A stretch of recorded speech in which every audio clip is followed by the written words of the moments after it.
ஓம் சுக்லாம் வரதரம் விஷ்ணும் சசிவர்ணம் சதுர்புஜம் பிரசன்னவதனம் த்யாயேத் சர்வ விக்னோபசாந்தயே.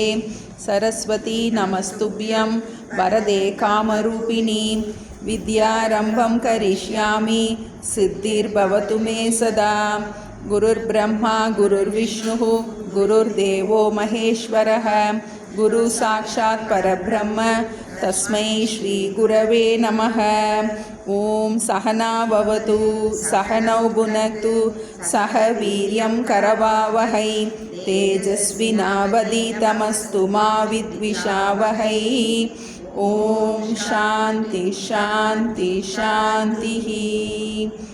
ஓம் பொன்னில மாதராசை பொருந்தினர் பொருந்தார் உள்ளம் தன்னிலந்தரத்தில் ஜீவ சாட்சி மாத்திரமாய் நிற்கும் நிலங்களிலும் மிக்க எழு நிலம் அவற்றின் மேலாம் நன்னிலம் அதுவும் ஏக நாயகன் பதங்கள் போற்றி தளிக்கும் செய்கைக்கு ஏதுவாய் அயனாய் மாலாய் ஆன்ற ஈசனுமாய் தானே அனந்த மூர்த்தியுமாய் நிற்கும் கூன்ற முதனுமாய் இன்ப புனறியாதவனாய் நாளும் தோன்றிய விமல போத ஸ்வரூபத்தை பணிகின்றேனே. எவருடைய அருளால் யானே எங்குமாம் பிரம்மம் என்பார் கவருடை புவனம் எல்லாம் கற்பிதம் என்றறிந்து சுவரிடை வெளிபோல் யான் என் ஸ்வரூப ஸ்வபாவமானேன். அவருடை பதும பாதம் அனுதினம் பணிகின்றேனே. மனது புத்தி இந்திரிய சரீரம் எல்லாம் என்னுடைய அறிவினாலே இரவி முன்னியமேயாக்கி என்னுடைய நீயும் நானும் ஏகம் என்றைக்கம் செய்ய என்னுடைய குருவாய் தோன்றும் ஈசனை இறைஞ்சினேனே. அந்தமும் நடுவும் இன்றி ஆதியும் இன்றி வான்போல் சந்ததம் ஒளிரும் ஞான சத்குரு பாதம் போற்றி பந்தமும் வீடும் காட்ட பரந்த நூல் பார்க்க மாட்டா மந்தரும் உணருமாறு வஸ்து தத்துவம் சொல்வேனே. பரந்த வேதாந்தம் என்னும் பார்க்கடல் மொண்டு முன்னூல் குடங்களில் நிரப்பி வைத்தார். புறவர்கள் எல்லாம் காய்ச்சி கடைந்தெடு கழித்தேன் இந்த கைவல்ய நவநீதத்தை அடைந்தவர் விடைய மண் தின்று அலைவரோ பசியிலாரே. முத்தனை வெங்கடேச முகுந்தனை எனையாட்கொண்ட கர்த்தனை வணங்கி சொல்லும் கைவல்ய நவநீதத்தை தத்துவ விளக்கம் என்றும் சந்தேகம் தெளிதல் என்றும் வைத்திரு படலமாக வகுத்துரை செய்கின்றேனே. வைத்திரு படலமாக வகுத்துரை செய்கின்றேனே.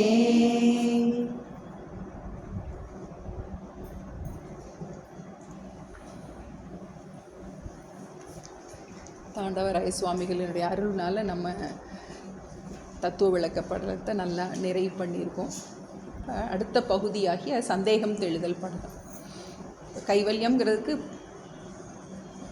நிம்மதிக்காக எதையும் யாரையும் சார்ந்து இல்லாத தன்மை மோக்ஷம் அப்படின்னு சொல்கிறோம். நம்ம இந்த நூல் அமைப்பு முதலே முகவுரையில் பார்த்தோம். தத்துவ விளக்கம் என்றும் சந்தேகம் தெளிதல் என்றும் இரு படலமாக வைத்திருக்கிறேன் அப்படின்னு சொல்கிறாங்க. முதல்ல தத்துவத்தை நன்றாக புரிய வச்சுட்டார். ஜீவ தத்துவம், ஜெகத் தத்துவம், ஈஸ்வர தத்துவம், இந்த மூன்றுக்கும் ஆதாரமான அந்த பிரம்ம தத்துவம் அதை நன்றாக புரிய வச்சதுக்கப்புறம் நம்ம அடுத்த பகுதிக்கு வர்றோம். முதலே சொல்லிட்டாரு மந்தருக்காக எழுதியிருக்கேன் அப்படின்னு. ரொம்ப அதிகமாக சாஸ்திர ஞானம் பல சம்ஸ்கிருத பதங்கள் எல்லாம் படிக்காதவங்களுக்காக நான் எழுதியிருக்கேன். எல்லாருக்கும் சந்தேகம்ங்கிறது எல்லாருக்கும் வரலாம்.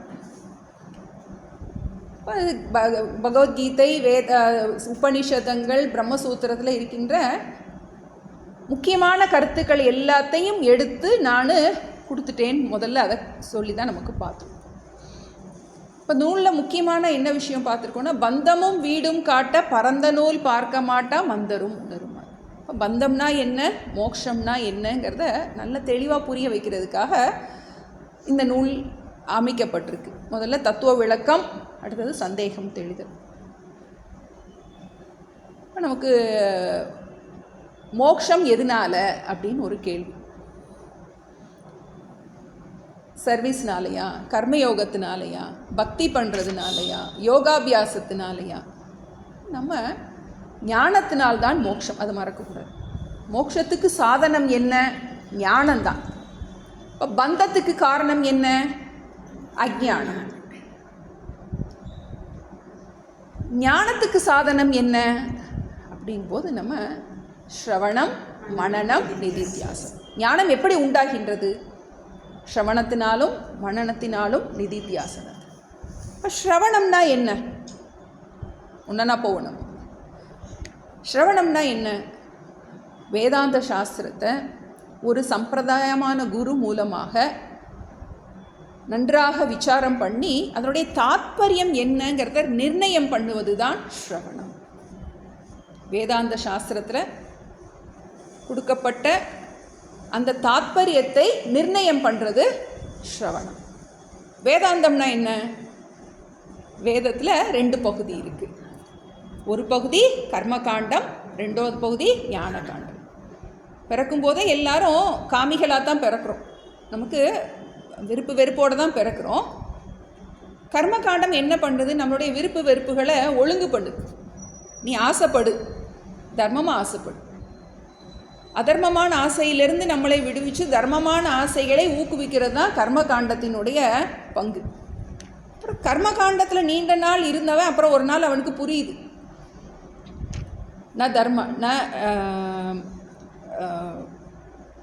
நமக்கு எதிலால ஞானம் உண்டாகின்றது? ந கர்மனா ந பிரஜையா ந தனேன தியாகேனேக்கே அமிர்தத்துவம் ஆனசுகு. நீ கர்மத்தை விடாமல் செய்கிறதுனால உனக்கு நிம்மதி, முழுமையான நிம்மதி வராது. ந கர்மனா ந பிரஜையா, குழந்தை குட்டிகள்னால உனக்கு நிம்மதி வராது. ந தனேன, பணத்தினால உனக்கு நிம்மதி வராது. அது எல்லாமே குறையுடைய நிம்மதி தான், பூர்ணமான நிம்மதி வராது அப்படின்னு வேதமே புரிய வைக்கும். கர்மகாண்டத்தில் முறைய அனுஷ்டானங்கள், தர்மமான வாழ்க்கை நடத்தும் போது புரிய வச்சு அதுக்கப்புறம் என்ன பண்ணுறான், அவன் ஞான காண்டத்துக்குள்ளே வர்றான். ஞான காண்டத்தில் நம்ம என்ன பண்ணுறோம்? நம்ம குரு முகமாக சாஸ்திரத்தை நீண்ட நாள் விசாரம் பண்ணி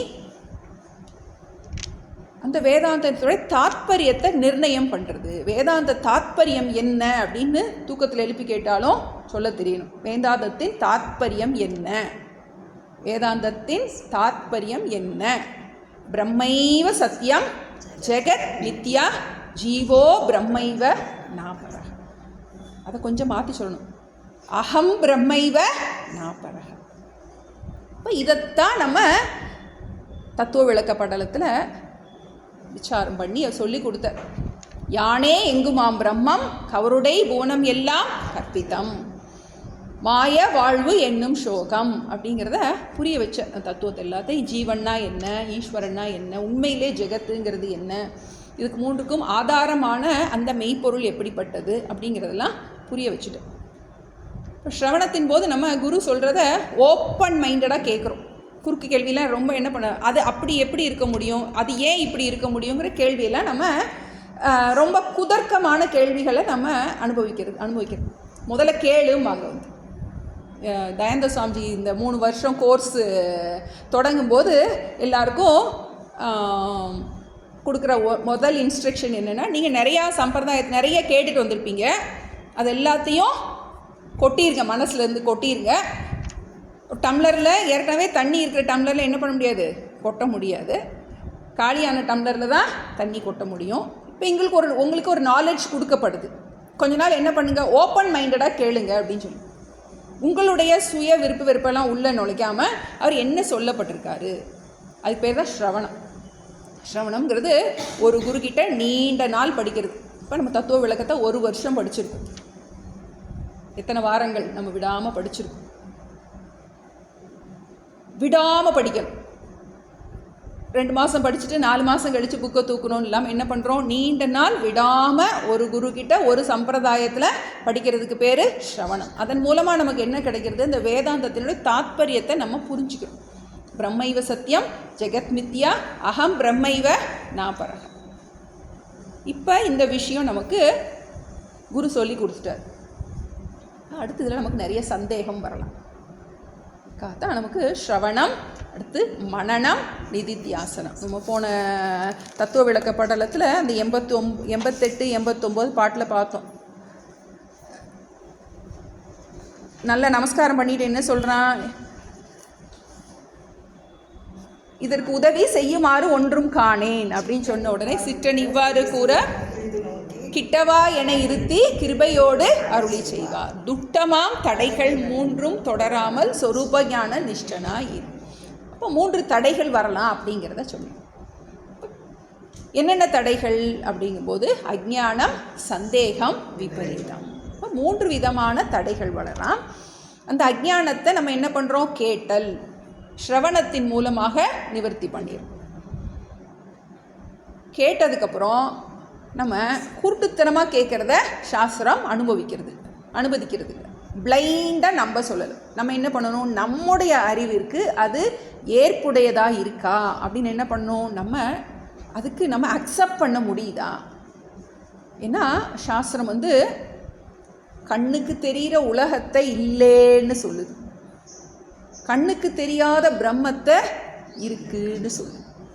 அப்போ நம்ம அந்த கண்ணுக்கு தெரியாத அறிவு கண்ணால் மட்டுமே பார்க்கக்கூடிய, கண்ணில் பார்க்க முடியாது, அறிவு கண்ணால் மட்டுமே புரிந்து கொள்ளக்கூடிய அந்த பிரம்மத்தை நம்ம பார்க்குறோமா, பார்க்குறது வரைக்கும் சந்தேகம் போகாது.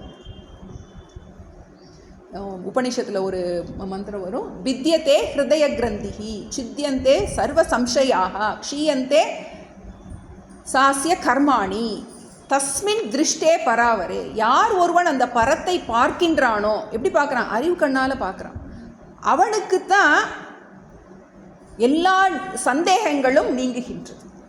நமக்கு சந்தேகம் முழுமையாக போகணும் அப்படின்னா நமக்கு அந்த திருஷ்டியில் ஒரு மாற்றம் உண்டாகணும். காரியத்தை பார்த்துட்டு இருந்த நம்ம காரணத்தை பார்க்கணும். அது வரைக்கும் என்ன ஆகும், நமக்கு நிறைய கேள்விகள் வர தொடங்கும். அதுக்காக தனியாக 180 பாட்டு மேல் சொல்ல போகிறார். நமக்கு சந்தேகம் தெளிதல் படலம். இப்போ நமக்கு சந்தேகம் அப்படின்னா என்ன அப்படின்னா, சந்தேக த்விகோடிகன்னு சொல்லுவாங்க. இதுவா அதுவா, உண்மையா பொய்யா அப்படின்னு 2 கருத்துக்கு இடையில நடக்கின்ற ஒரு போராட்டத்துக்கு பேர் தான் சந்தேகம். அவர் சொல்கிறாரே, இப்போ குரு சொல்கிறாரே ஜெகத்தெல்லாம் பொய்ன்னு சொல்கிறாரே, அது உண்மையா பொய்யா, இந்த மாதிரி நிறைய கேள்விகள். சந்தேக த்விகோடிக அப்படின்னு சொல்லுவோம். நம்ம இதுக்கு சந்தேகம்னு சொல்லலாம், சம்சயம்னு சம்ஸ்கிருதத்தில் சொல்லலாம், ஐயம்னு சொல்லலாம். ஐயம் திரிபு அற கற்பது. ஏன்னா ஒரு இடத்துல ஒரு அரைகுறை வெளிச்சத்தில் ஒரு கயிறை பாம்பா பார்த்துட்டோம். ஆனால் அது கயிறு மாதிரியும் தெரியுது. முழுமையாக சந்தேகம் போகலைன்னா என்ன பண்ண முடியாது, பக்கத்தில் போக முடியாது. கொஞ்சோண்டு பாம்பா இருக்குமோ அப்படின்னு அந்த ஒரு மிடுகாண்டு எண்ணம் இருந்தால் கூட என்ன பண்ண மாட்டோம், நம்ம பக்கத்தில் போக மாட்டோம். அது என்னத்தை கொடுக்கும், நமக்கு பயத்தை கொடுக்கும். அப்போது இந்த சாஸ்திரம் பிரம்மந்தான் இருக்குது, ஜெகத்து இல்லவே இல்லைங்குது. நமக்கு அதில் இவ்வளோண்டு கூட என்ன வரக்கூடாது, சந்தேகம் வரும். ஏன்னா ரொம்ப நாள் சாஸ்திரம் கேட்டதுக்கப்புறம் சாஸ்திரம் பொய் சொல்லுதோ அப்படின்னு ஒரு டவுட் வந்துடலாம். ஏன்னா கண்ணு முன்னாடி பார்க்குறோமே, அப்போ நமக்கு ஒரு டவுட் வரலாம். இந்த சந்தேகத்தை 2 விதமாக சொல்லப்படுது. பிரமாண சம்சயம், பிரமேய சம்சயம். பிரமாண சம்சயம் அப்படின்னா நமக்கு இந்த அறிவு எதனால் வருது அப்படின்னா சாஸ்திரத்தால் மட்டும்தான் வருது. இந்திரியங்கள் எல்லாம் வேற ஒன்று சொல்லுது, ஆனால் சாஸ்திரம் அதுக்கு ஆப்போசிட்டாக ஒன்று சொல்லுது நமக்கு. இப்போ அந்த பிரமாணத்தில் என்ன வரலாம், நமக்கு டவுட்டு வரலாம். ஏன் நமக்கு இப்போ இது மஞ்சள் கலர் அப்படிங்கிறதுக்கு கண்ணு பிரமாணம். அது மாதிரி இது வந்து எனக்கு இனிக்குது அப்படிங்கிறதுக்கு என்னுடைய சுவை நாக்கு பிரமாணமாக இருக்குது. இப்போ ஒரு விஷயத்தை அனுபவிக்கணும் அப்படின்னா ஒரு ஒரு இந்திரியத்துக்கும் ஒரு கருவி இருக்குது நமக்கு. அதை வச்சு என்ன பண்ணிக்கிறோம், தெரிஞ்சுக்கிறோம். இல்லை இது பச்சையாக இருக்குமோ அப்படின்னு நான் நினச்சேன்னா முட்டாள்னு சொல்லுவாங்க. அது மஞ்சள் தான். ஏன்னா எல்லாரும் ஏற்றுக்கிறாங்க. நான் மட்டும் பச்சைன்னு சொன்னேன் அப்படின்னா ஆமாம். அப்போது இது மஞ்சள் அப்படிங்கிறதுக்கு எது பிரமாணம்? கண்ணு தான் பிரமாணம். அதுபோல் இந்த உலகம் உண்மையில் இருப்புடையதாக இல்லை, மித்தியாங்கிறதுக்கு எது பிரமாணம்? இந்த சாஸ்திரம்தான் பிரமாணம். இப்போ என்ன ஆகலாம் நமக்கு அப்படின்னா, இதில் ஒரு டவுட் வந்துடும். ஆனால் பல விஷயங்கள் நம்புகிறோம், கண்ணுக்கு தெரியாத பல விஷயங்களை நம்ம நம்புகிறோம். ஸ்வர்க்கம் இருக்குது, பார்த்தோமா? நரகம் இருக்கு, ஈஸ்வரன் இருக்கிறார், புண்ணியம் இருக்கு, பாபம் இருக்கு. இதுக்கெல்லாம் பிரமாணம் என்னது? சாஸ்திரம்தான் பிரமாணம். நம்ம நேரடியாக என்ன பண்ணலை, பார்க்கணும். அதுபோல் இப்போ நமக்கு இந்த ஞானம் பிரம்மைவ சத்தியம் ஜெகத் மித்யா ஸ்ரவணத்தினால நமக்கு ஒரு ஞானம் கிடச்சிருக்கு. அதுக்கு பிரமாணம் என்ன? பிரமாணம்னா அறிவை தரும் கருவி.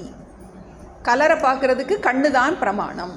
கலருங்கிற அறிவை பெறுவதற்கு கண்ணுங்கிற கருவி தான் பிரமாணம். அதுபோல் நமக்கு இந்த ஞானத்தை பெறுவதற்கு சாஸ்திரங்கிற அந்த கருவிதான் பிரமாணம். அதனால தான் சாஸ்திர தர்ப்பணம்னு சொல்கிறோம். சாஸ்திரங்கிற கண்ணாடியில் நம்ம பார்க்கணும். இப்போ என்ன ஆயிடலாம், சில நேரம் அதில் டவுட் வந்துடும். சாஸ்திரம் சரியாகத்தான் சொல்லுதா அப்படின்னு கேள்விகள் வரலாம். ஏன்னா ஜீவனும் ஈஸ்வரனும் ஒன்றுன்னு நம்ம படிச்சிருக்கோம். தத்துவமசியில் படிக்கும்போது இறைவனுக்கும் ஜீவனுக்கும் பேதம் இல்லை அப்படின்னு படிச்சிருக்கோம். இப்போ என்ன ஆகலாம், நமக்கு அதில் டவுட் வரலாம். அதுக்கு பேர் பிரமாண சம்சயம்னு பேர். நமக்கு சாஸ்திர உட்கருத்தில் ஏற்படும் சந்தேகம். அடுத்தது பிரமேய சம்சயம். பிரமேய சம்சயம் அப்படின்னா, அந்த சாஸ்திரம் எந்த விஷயத்தை சொல்லுதோ அந்த விஷயத்தில் ஏற்படுகின்ற சம்சயம். சாஸ்திரம் என்னை பற்றி சொல்லுது, நான் உடம்பே இல்லைன்னு சொல்லுது, நான் ஜீவனே இல்லைன்னு சொல்லுது. அதில் ஒரு டவுட் வரலாம். ஏன்னா நிறையா மதங்கள் இருக்குது. உடம்பே ஆத்மான்னு சொல்கிற மதங்கள் இருக்குது, பிராணனை ஆத்மான்னு சொல்கிற மதங்கள் இருக்குது, நிறையா ஆத்மா இருக்குதுன்னு சொல்கிற மதங்கள் இருக்குது. இதுக்கு ஒரு ஆத்மா, அது ஒரு ஆத்மான்னு சொல்கிற மதங்கள் இருக்குது. இப்போ நம்ம என்ன பண்ணுறோம், சாஸ்திரம் ஆத்மா ஏகம் ஒன்று தான் இருக்குது அப்படிங்கிறோம்.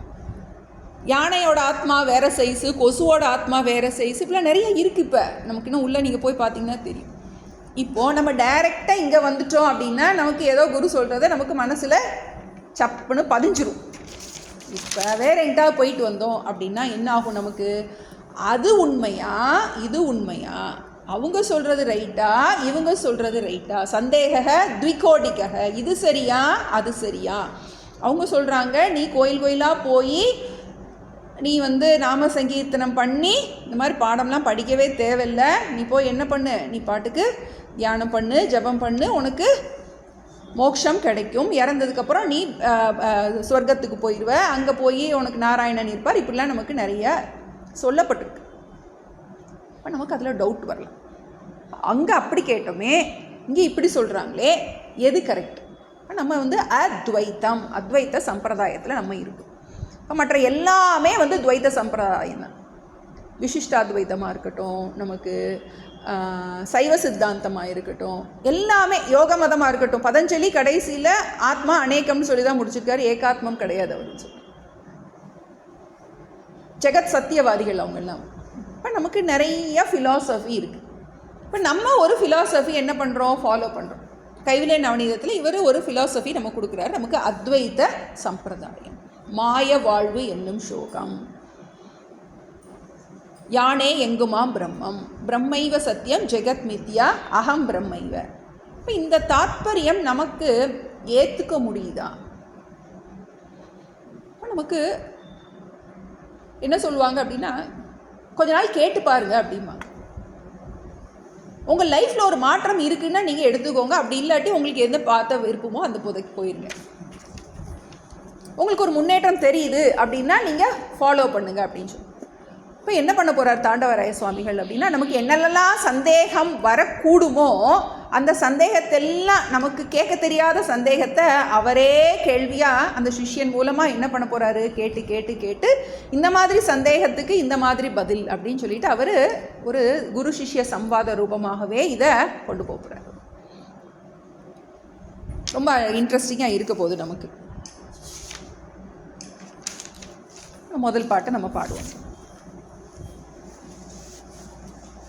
எடுங்க டீச்சர்.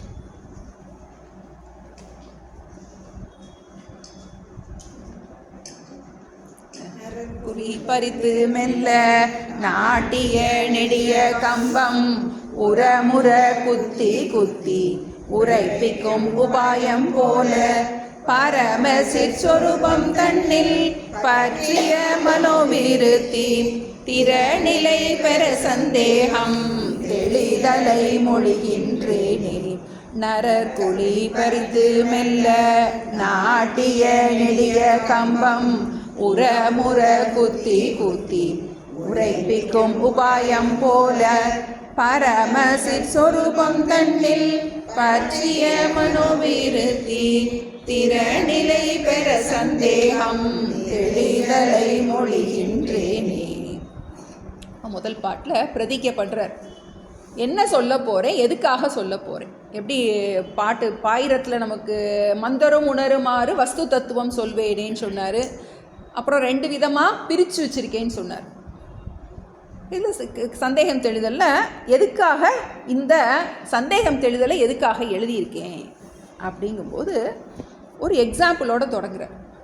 நரர் குழி பறித்து மெல்ல நாட்டிய நெடிய கம்பம் உரமுற குத்தி குத்தி உரைப்பிக்கும் உபாயம் போலே. முதல் 2 வரி திருஷ்டாந்தம், எக்ஸாம்பிள் சொல்கிறேன். ஒரு பெரிய கம்பு நட்ட வேண்டியது இருக்குது. இதிலலாம் பார்ப்போம், நமக்கு இந்த கிருஷ்ண ஜெயந்தியோடலாம் அந்த உரி அடிக்கிறதுக்கெலாம் பெரிய இதாக உள்ள நட்டி வச்சுருப்போம். அந்த மாதிரி ஒரு பெரிய கம்பை என்ன பண்ணணும், நட்ட வேண்டியது. அப்போ என்ன செய்யணும், நல்லா ஆழமாக தோண்டி அதை என்ன பண்ணணும், அதை ஊனும்போது டைட்டாக என்ன பண்ணணும். அந்த எக்ஸாம்பிள் தான் சொல்கிறார். நரர் குழி பறித்து, மனிதர்கள் பூமியில் குழி பறித்து மெல்ல நாட்டிய நெடிய கம்பம், பெரிய கம்பு, அதை நட்டும்போது என்ன செய்கிறாங்க, உர குத்தி குத்தி நல்லா அசையாமல் இருக்கிறதுக்கு என்ன பண்ண வேண்டியது இருக்குது, நல்லா கல் எல்லாம் சுற்றி போட்டு, இப்போல்லாம் காங்கிரீட்டை போட்டுறாங்க, சிமெண்ட் போட்டு என்ன பண்ணிடுறாங்க, ஈஸியாக வேலையை முடிச்சுட்டு போயிடுறாங்க. அதை நல்ல ஸ்ட்ராங் ஆக்கிறதுக்கு என்ன பண்ண வேண்டியது இருக்குது, அதை குத்தி குத்தி நன்றாக பலப்படுத்த வேண்டியது இருக்குது. அதுபோல் இப்போ நம்ம கதைக்கு வருவோம். பரம சிற்சொரூபம் தன்னில் பற்றிய மனோவிருத்தி திறநிலை பெற சந்தேகம் தெளிதலை மொழிகின்றேனே. இப்போ நம்மளுடைய மனசு, நம்மளுடைய புத்தி தான் என்னது, பூமி தர. நம்ம புத்திங்கிற இந்த பூமியில் என்ன பண்ணியிருக்காரு, கம்பு நட்டப்பட்டு புதுசாக ஒரு கம்பு. என்ன கம்பு, நான் பிரம்மம் அப்படிங்கிற ஒரு கம்பை, ஒரு புதிய ஒரு அறிவை நம்மளுடைய மனசில் பதிச்சிருக்கார். அது எப்படிப்பட்டதாக இருக்கணும், ஸ்ட்ராங்காக இருக்கும். ஸ்ட்ராங்காக இல்லைன்னா என்னாகும், ஆட்டம்.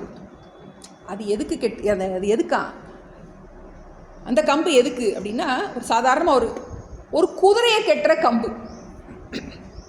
குதிரையை கெட்டுற கம்பு எப்படி ஸ்ட்ராங்காக இருக்கணும், குதிரை என்ன பண்ணி இழுத்துட்டு ஓடி.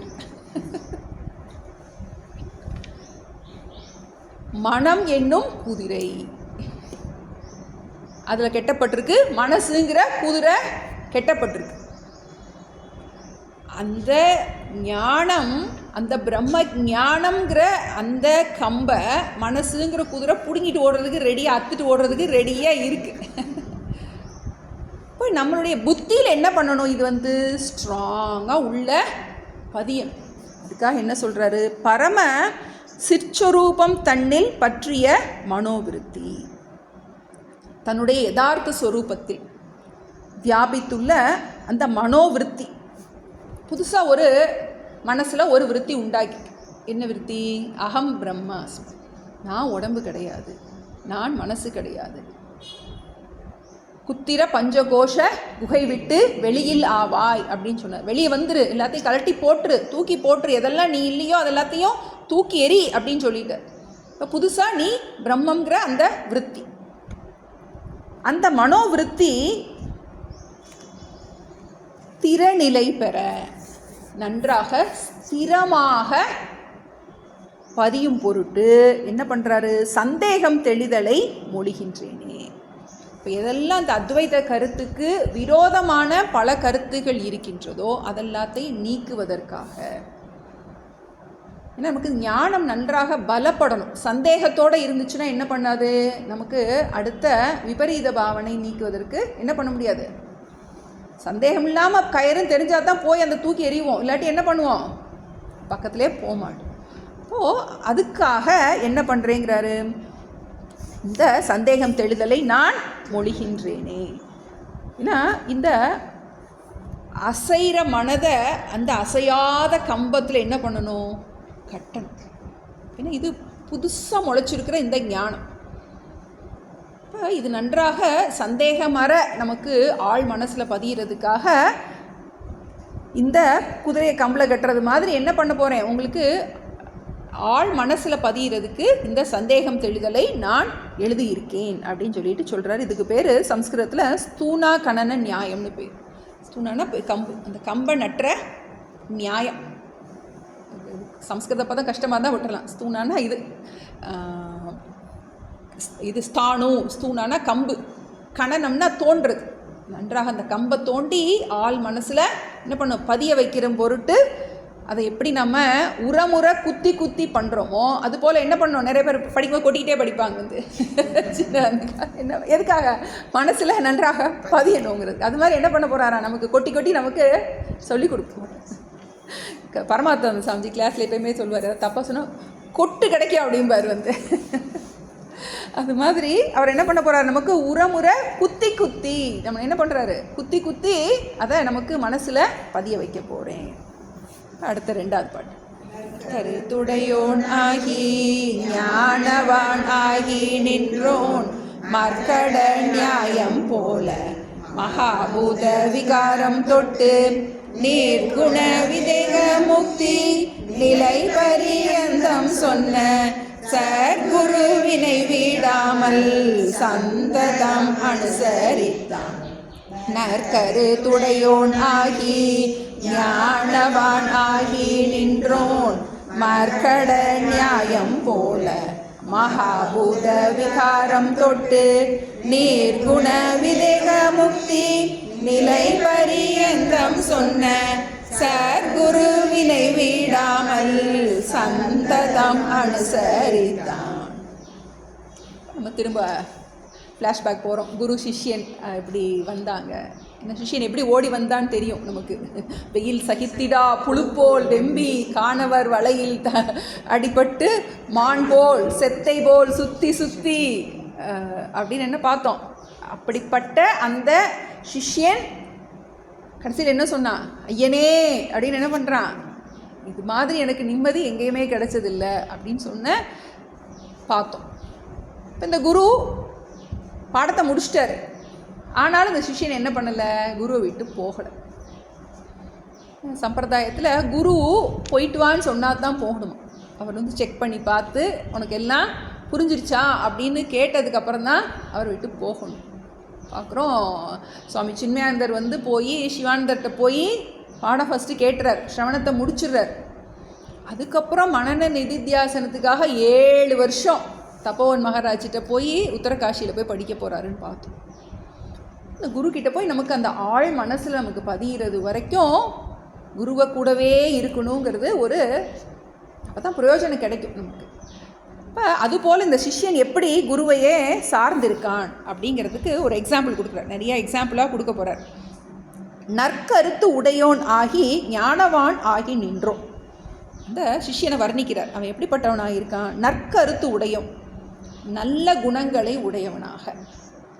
சாதன சதுஷ்டயத்தை முழுமையாக உடையவன். ஏன்னா ஏற்கனவே பார்த்தோம், அவன் அடங்கிய விருத்தியான், அவன் விக்ஷேபம் இல்லாத மனசோடு இருந்தான்னு பார்த்தோம். சொன்னது கேட்க மாட்டா தொண்டனானாலும் சாமி, நின்னது கருணையாலே நீர் என்னை ஆளலாம்.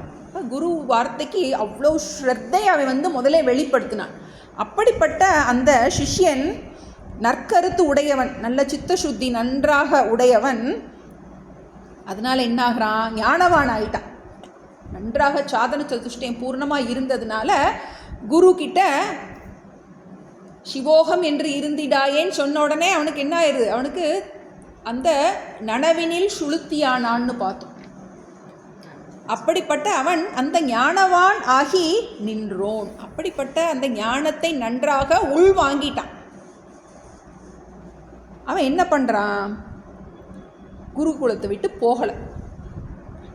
மர்க்கட நியாயம் போல விடாமல் சந்ததம், சர்க்குருவினை விடாமல் சந்ததம் அனுசரித்தான்.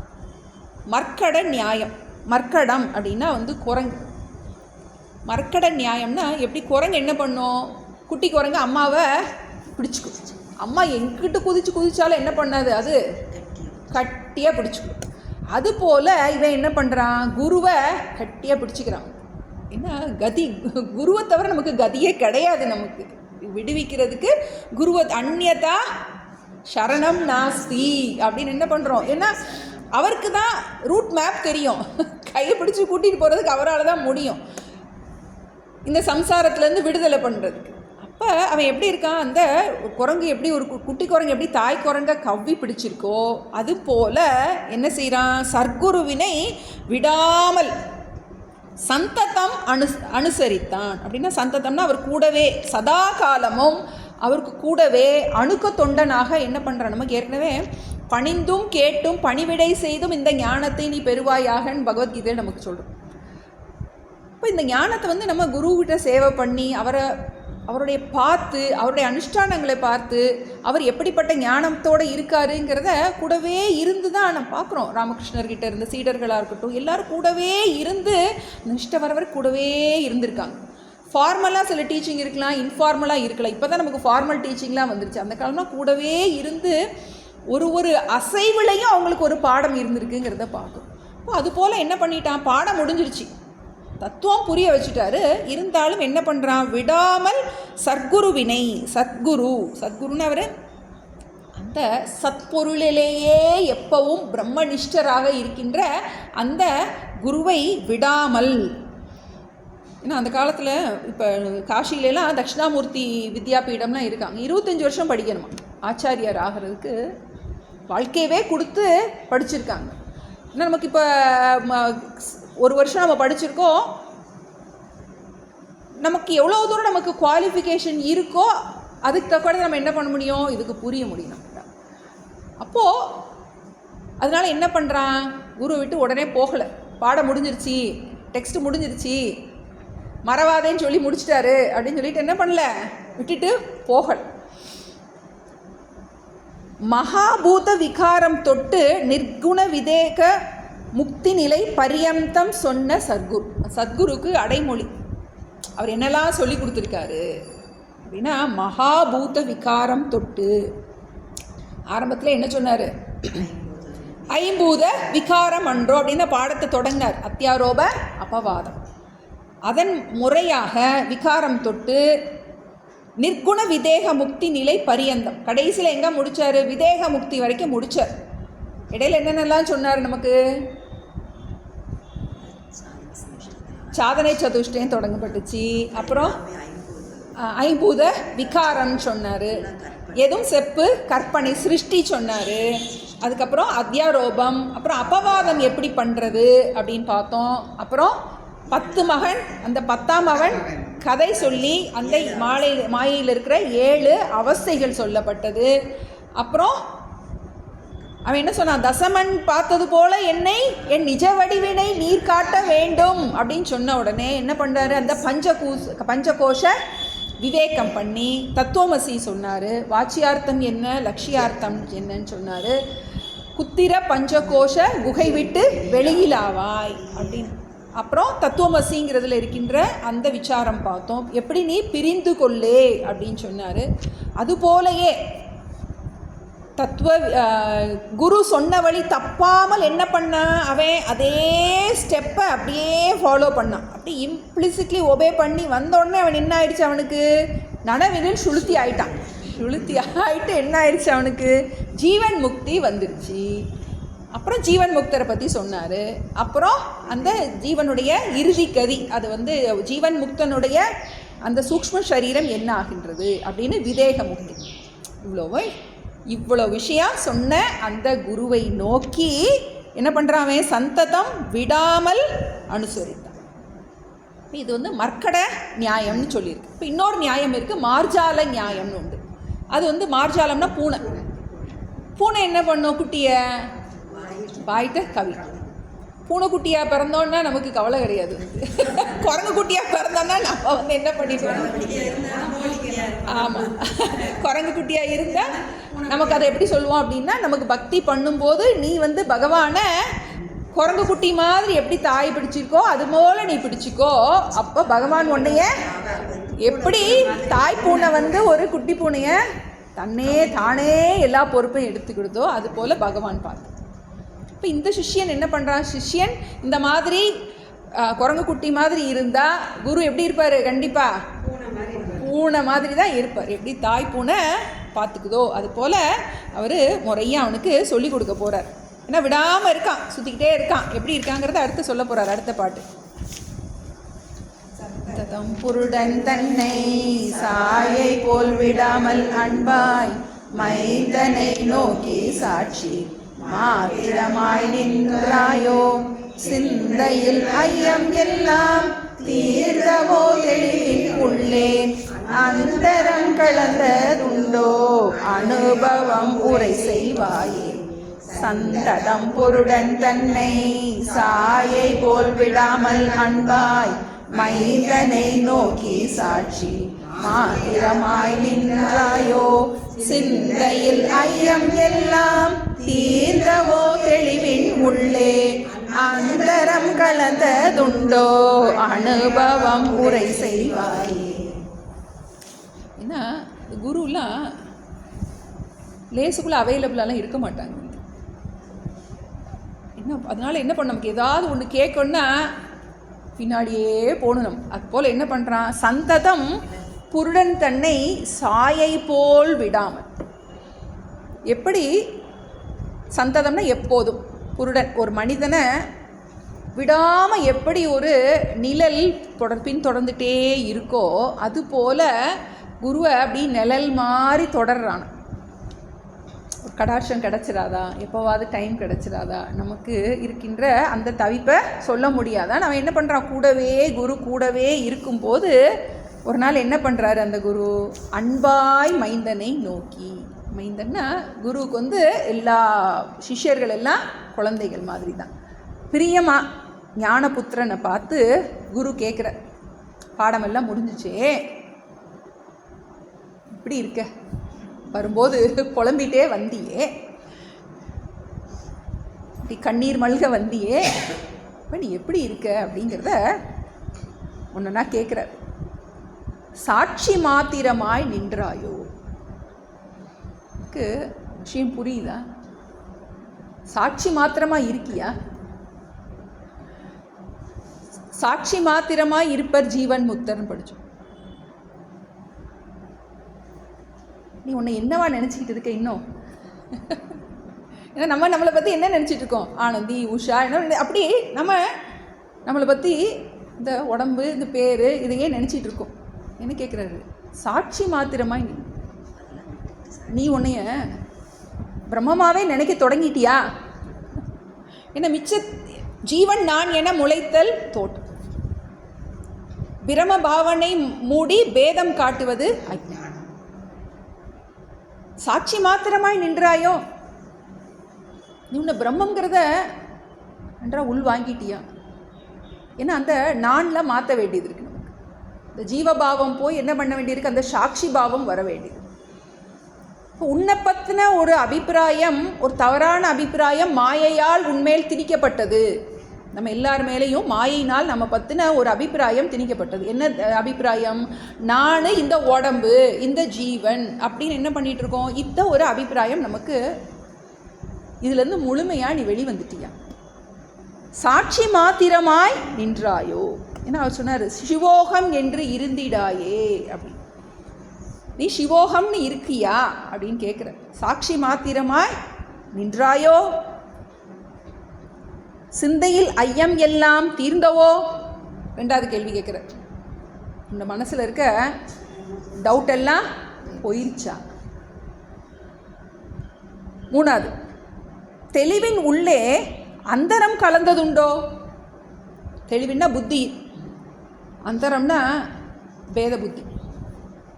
அப்பப்போ புலம்புறியா? இன்னும் புலம்புறதுக்கு விஷயமே இல்லைன்னு சொல்லி கொடுத்தனே, வந்து ரெண்டாவதாக ஒரு வசுவே இல்லைன்னு சொன்னனே, ஆனால் நீ எப்படி இருக்க? புலம்புறியா? அந்தரம் கலந்ததுண்டோ? இன்னும் உனக்கு அந்த, ஏன்னா இது வந்து அவரவருக்கு தான் புரியும். ஆத்ம பிரத்யக்ஷம் நமக்கு தான் தெரியும், நமக்கு எவ்வளோ தூரம் இது வேலை பார்த்துருக்கு. டாக்டர்கிட்ட போய் கண்ணுக்கு போய் நம்ம போய் பார்க்க போகும்போது என்ன பண்ணுறாங்க? லென்ஸை வச்சு கண்ணு தெரியுதான்னு நம்மக்கிட்ட தான் கேட்குறாங்க. அதுபோல் இந்த குரு என்ன பண்ணுறாரு? உனக்கு முழுமையாக நீ இந்த ஜீவ பாவத்திலிருந்து விடுபட்டுட்டியா? நீ உன்னை ஜீவன்னு நினைக்கின்ற அந்த பாவத்திலிருந்து நீ விடுபட்டுட்டியா? அந்தரம் கலந்ததுண்டோ? அந்தரம்னா இந்த இடத்துல பேத பிரதீதி, வேற்றுமை.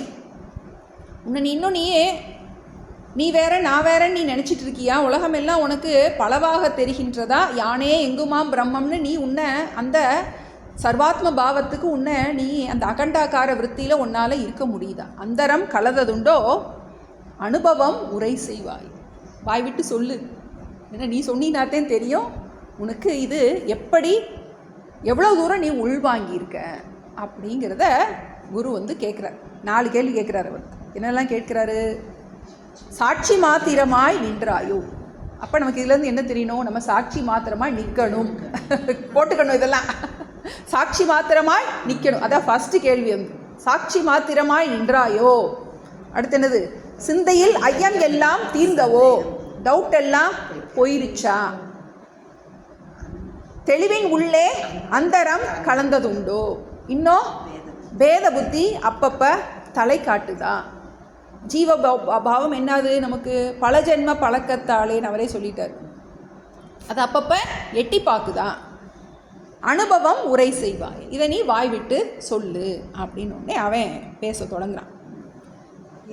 உரை தருளும் ஆசான் இருபதம் வணங்கி எந்தாய் ஜனனவன் காட்டில் மோக தமதெழு பேத பேய்கள் உணதருள் உதய வெற்பில் உபதேச அருகண் தோன்றி மனவிழி தெரிய ஞான வான்கதிர் பறந்தால் உண்டோ என உரை தருளும் ஆசான் இருபதம் வணங்கி எந்தாய் ஜனனவன் காட்டில் மோக தமதெடு வேத பேய்கள் உணதருள் உதய வெற்பில் உபதேச அருகண் தோன்றி மனவிழி தெளிய ஞான வான்கதிர் பறந்தால் உண்டோ. இப்போ இதில் இன்னொரு எக்ஸாம்பிள் கொடுக்குறார். ஃபுல்லாக எக்ஸாம்பிளாக வச்சு சொல்ல போகிறார். முதல் எடுத்தோன்னே என்ன பண்ணார்? இந்த குழி பறித்து நாட்டிய கண்பம் அது உரமுறை குத்தி சந்தேகம் தெளிதலுக்கு ஒரு முகவுரை சொன்னார். அப்புறம் அடுத்து என்ன சொன்னார்? அந்த சிஷ்யன் எப்படி குருவை விடாமல் இருக்கான், குரங்கு குட்டி போல இருக்கான். அடுத்து என்ன பண்ணுறான்? சாயை போல் நிழல் போல குருவை கூடவே இருக்கான் அப்படின்னு. இப்போ இதை இன்னொரு எக்ஸாம்பிள் சொல்கிறேன்.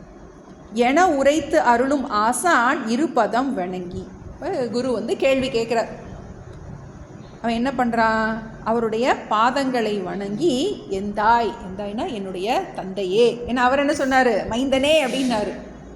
இவன் எந்தாய் ஜனனவன் காட்டில் மோகத்தமத்து எழு பேத பேய்கள் உனது அருள் உதய வெற்பில் உபதேச அருக்கண் தோன்றி மனவிழி தெரிய வான்கதிர் பறந்தால் உண்டோ.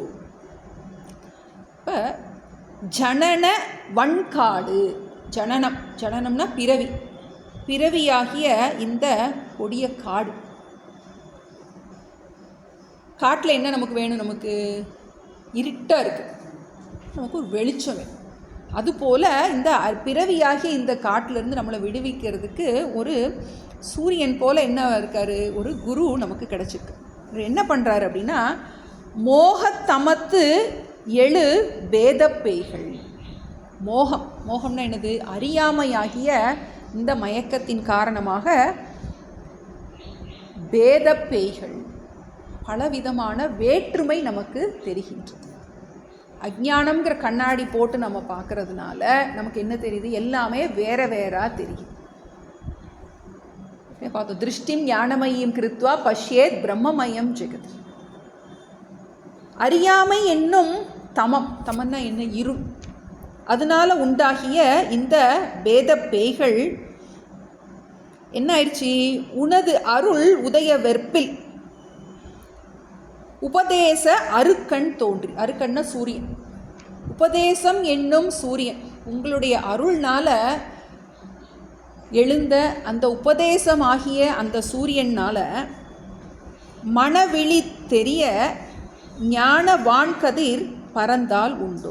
இப்படி சூரியன் வந்த உடனே என்னாது? அந்த இருள் முழுமையாக நீங்கி விடுகின்றது.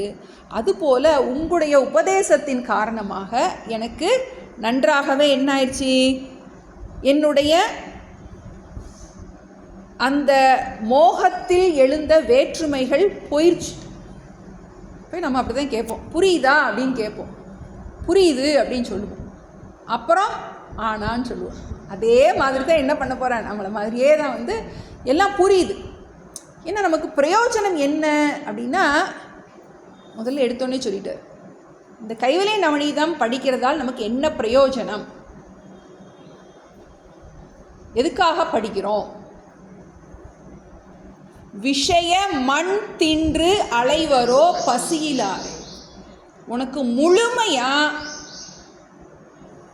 நீ என்னெல்லாம் வேணும்னு நினைக்கிறியோ அதெல்லாம் மண்ணு மாதிரி இருக்கும். மண்ணை விரும்புவோமா? விரும்பவே மாட்டோம். அதுபோல இது எல்லாமே என்னது? விஷய மண். நீ என்ன ஆசை வச்சிருந்தீனாலும் அது விஷய மண். மண்ணை திம்போமா, வெண்ணெயை சாப்பிடுவோமா நம்ம? இப்போ இந்த துவைத்தம்ங்கிறது என்னது? மண்ணு மாதிரி. இப்போது இது உனக்கு நன்றாக நமக்கு உள் வாங்கணும். நமக்கு இப்போ என்ன சொல்கிறான்? புரிஞ்சிருச்சு அப்படின்னு சொல்கிறான். நான் அடுத்த பாட்டில் புரியலைன்னு சொல்ல போகிறேன். இன்னும் கொஞ்சம் எனக்கு ஆழமாக எனக்கு புரியணும் அப்படின்னு சொல்ல போகிறேன். நம்ம அடுத்த கிளாஸில் பார்ப்போம். சீக்கிரம் முடிச்சிடும். அருக்கண்ணா வந்து சூரியன், உபதேச சூரியன். உனது அருள் உதய வெற்பில். உதய வெற்புனா அந்த அனுகிரகமாகிய மலை, மலைக்கு நடுவில் இருக்கின்ற அந்த சூரியன் உதயம் போல உன்னுடைய உபதேசம் என்ன ஆயிடுச்சு? எனக்கு புரிஞ்சிருச்சு, எல்லாமே புரிஞ்சிருச்சு வந்து. ஆனாலும் சில டவுட் இருக்குது அப்படின்னு சொல்ல போகிறேன். அதை நமக்கு அடுத்த கிளாஸில் பார்ப்போம். இது நாளையும் படித்தோம். நரகுழி பறித்து மெல்ல நாட்டிய நெடிய கம்பம் உரமுற குத்தி குத்தி உரைப்பிக்கும் உபாயம் போல பரமசிற்ஸ்வரூபம் கண்ணில் பற்றிய மனோவிருத்தி திறநிலை பெற சந்தேகம் தெளிதலை மொழிகின்றேனே. நற்கருத்துடையோன் ஆகி ஞானவான் ஆகி நின்றோன் மர்க்கட நியாயம் போல மகாபூத விகாரம் தொட்டு நீர்குண விதேக முக்தி நிலை பரியந்தம் சொன்ன சர்க்குருவினை விடாமல் சந்ததம் அனுசரித்தான். சந்ததம் புருடன் தன்னை சாயை போல் விடாமல் அன்பாய் மைந்தனை நோக்கி சாட்சி மாத்திரமாய் நின்றாயோ. சிந்தையில் ஐயம் எல்லாம் தீர்ந்தவோ தெளிவின் உள்ளே அந்தரம் கலந்ததுண்டோ அனுபவம் உரை செய்வாயே என உரை தருளும் ஆசான் இருபதம் வணங்கி எந்தாய் ஜனனவன் காட்டில் மோக தமதெழு பேத பேய்கள் உணர்தருள் உதய வெற்பில் உபதேச அருகண் தோன்றி மனவெளி தெரிய ஞான வான்கதிர் பறந்தாள் உண்டு. வெளி தெளிய ஞான வான்கதிர் பறந்தாள் உண்டோ. ஐயனே எனது உள்ளே நின்று அனந்த ஜென்மங்கள் ஆண்ட மெய்யனே உபதேசிக்க வெளி வந்த குருவே போற்றி. உய்யவே முக்தி நல்கும் உதவிக்கோர் உதவி நாயேன் செய்யுமாறொன்றும் காணே திருவடி போற்றி போற்றி. செய்யுமாறொன்றும் காணே திருவடி போற்றி போற்றி. ஓம் பூர்ணமத பூர்ணமிதம் பூர்ணாத் பூர்ணமுதச்யதே பூர்ணஸ்ய பூர்ணமாதாய பூர்ணமேவாவசிஷ்யதே. ஓம் சாந்தி சாந்தி சாந்தி. ஹரி ஓம். ஸ்ரீ குருभ्यो நமः. ஹரி ஓம்.